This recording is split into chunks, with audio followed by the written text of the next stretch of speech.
The important part of all this in practice is we're not judgmental of ourselves. We're not condemning of ourselves. We don't treat ourselves harshly for our humanness. And I think that's what Buddhism is about, is accepting our humanness.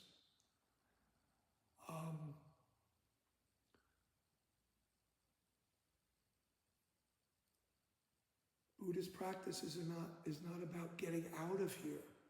It's about being here. For me, the word spiritual is loaded, but I define being spiritual as engaging in any ritual that moves my spirit in a healthy, wholesome way. Spirit meaning attitude, intention, thinking. To be religious for me is to engage in that ritualistic practice religiously. Religiously meaning repetitively, consistently. So people, and I'm not being judgmental of anyone's belief system, but Buddhism is not a spiritual practice about something other than the human experience. It's not about something other. It's about something now, here and now.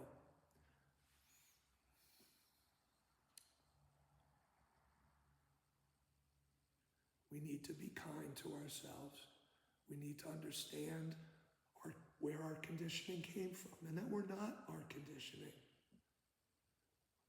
Some growing up, maybe bad examples were set that we now emulate because that's what we were taught by example. Maybe we were actually taught unhealthy things, and that became our belief system.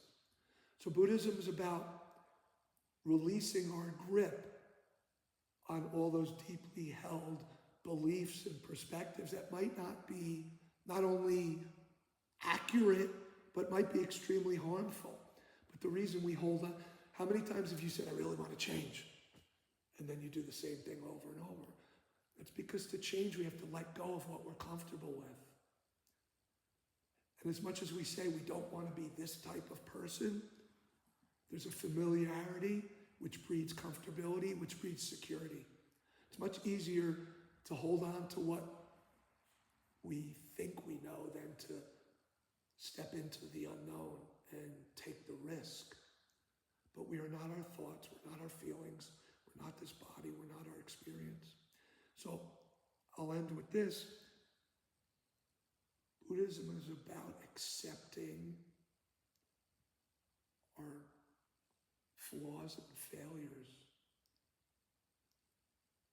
Accepting when we screw up. The good part of screwing up is we know we screwed up. Sometimes the best practice, the best use of mindfulness is to know, to bring attention to when we're not practicing, to when we're not being mindful, so that we can snap out of that kind of subconscious, unconscious, reactive, habitual reactive, conditioned way of living that is so ingrained.